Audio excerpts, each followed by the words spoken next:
안녕하세요. 오늘 딥다이브에서는요, 보내주신 자료들을 가지고 한번 이야기를 나눠볼까 합니다. 음력 7월 15일, 백중인데 이게 우란분절이라고도 불리잖아요. 네, 맞습니다. 그냥 여름 명절인가 보다 했는데 이게 생각보다 훨씬 더 깊은 의미가 숨어 있더라고요. 네, 그렇죠. 불교의 우란분절하고 또 우리 민간의 백중이 이렇게 결합된 아주 흥미로운 날입니다. 그 뿌리가 되는 이야기부터 시작해서 여러 풍속들, 그리고 이게 오늘날 우리에게 어떤 의미가 있는지까지 주목하실 만한 그런 핵심들만 좀 짚어보려고 해요. 좋습니다. 기대되는데요. 그럼 바로 그 본론으로 들어가 볼까요? 이날의 시작에 아주 인상 깊은 효심 이야기가 있던데요.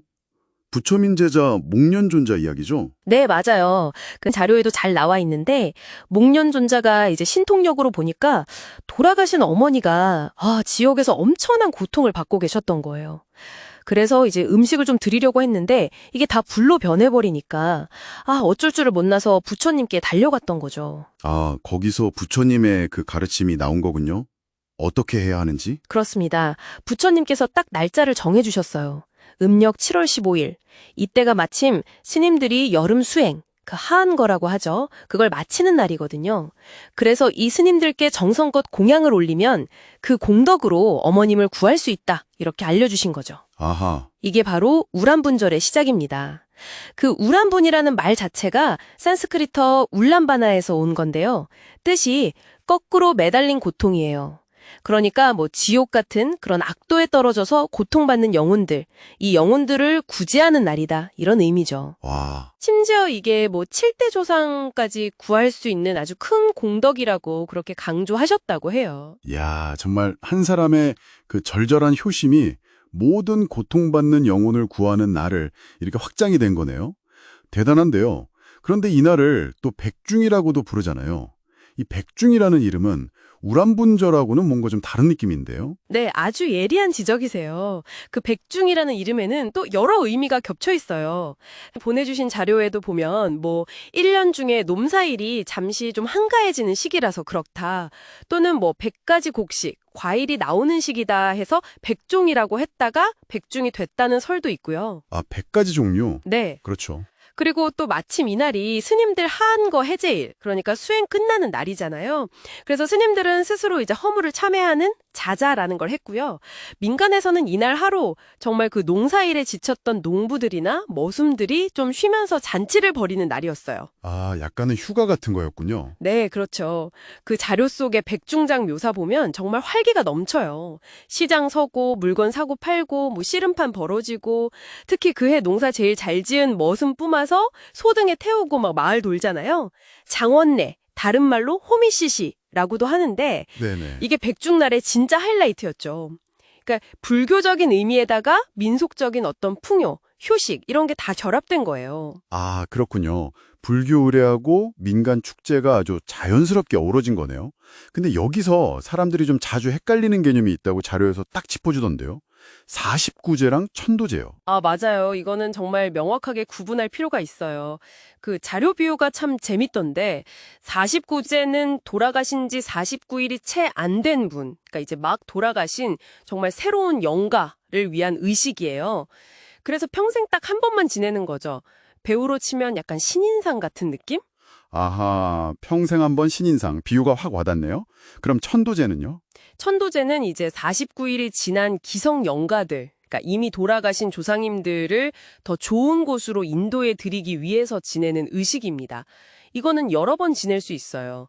아카데미 나무주연상처럼요. 그렇군요. 특히 이제 지옥중생 구원의 상징이신 지장보살님하고 관련이 깊은데 그분이 들고 계신 육환장 있잖아요. 지팡이. 그게 이제 지옥문을 여는 열쇠 역할을 한다. 이런 이야기도 있고요. 명쾌하네요. 이제 확실히 알겠습니다. 그런데 이 백중, 우란분절의 의미가 현대에 와서는 조상님들을 넘어서 모든 생명으로까지 확장되고 있다는 점, 이게 참 인상 깊었어요. 방생법회라든지 경로잔치, 심지어는 반려동물 천도제까지 언급되더라고요. 네, 바로 그 지점이 불교가 가진 어떤 놀라운 포용성, 이걸 보여주는 대목이라고 생각해요. 자료에서도 강조하셨듯이 불교는 사실 초기부터 여성을 차별하지 않았어요. 이게 카톨릭하고 비교하면 굉장히 앞서 나간 거죠. 정말요? 네. 더 나아가서 생명평등 사상을 바탕으로 동물까지도 그 자비의 범위를 넓힌 거죠. 특히 한국 불교에서는 그 지장보살하고 개하고의 인연 이야기가 전해 내려오거든요.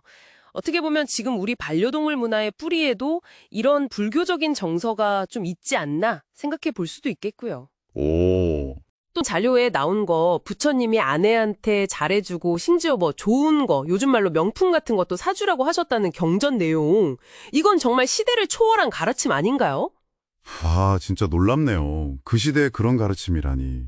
다만 그 반려동물 천도제 같은 경우는 조상님들하고 같이 지내는 것보다는 좀 따로 지내는 게 좋다는 그런 조언도 있었죠. 아, 네. 그건 좀 현실적인 조언이죠. 아무래도 조상님들 세대하고 지금 우리가 반려동물을 생각하는 인식이 좀 다를 수도 있고, 또 뭐 모든 분이 동물을 다 반기시는 건 아닐 테니까요. 그래서 좀 혼란을 피하기 위해서 봉은사처럼 아예 별도의 공간을 마련하는 게 더 세심한 배려할 수 있다, 이런 의견이었습니다. 그렇군요. 이해가 되네요. 자, 오늘 자료 덕분에 이 백중, 또 우란분절에 대해서 정말 깊이 있게 들여다본 것 같습니다. 그 목련존자의 효심에서 이게 시작돼서 우리 민족의 축제가 되고 거기서 더 나아가서 모든 생명의 아픔까지 보듬는 그런 날로 의미가 커져가는 과정이 참, 인상적이었어요. 네.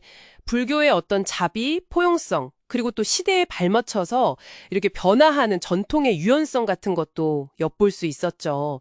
백중은 정말 단순히 쉬는 날, 명절이 아니라 효, 자비, 생명 존중 같은 가치들을 우리 삶 속에서 어떻게 실천할지 한번 고민하게 만드는 날인 것 같아요. 맞아요. 이 이야기들을 한번 이렇게 곱씹어 보시면서 당신에게 효나 자비라는 것이 오늘날 어떤 의미로 다가오는지, 또 반려동물을 포함해서 다양한 현대적인 관계 속에서 이런 전통적인 가치들을 어떻게 우리가 되새기고 또 실천할 수 있을지 잠시 생각해 보시는 건 어떨까요? 이것이 오늘 저희가 당신과 함께한 딥다이브였습니다.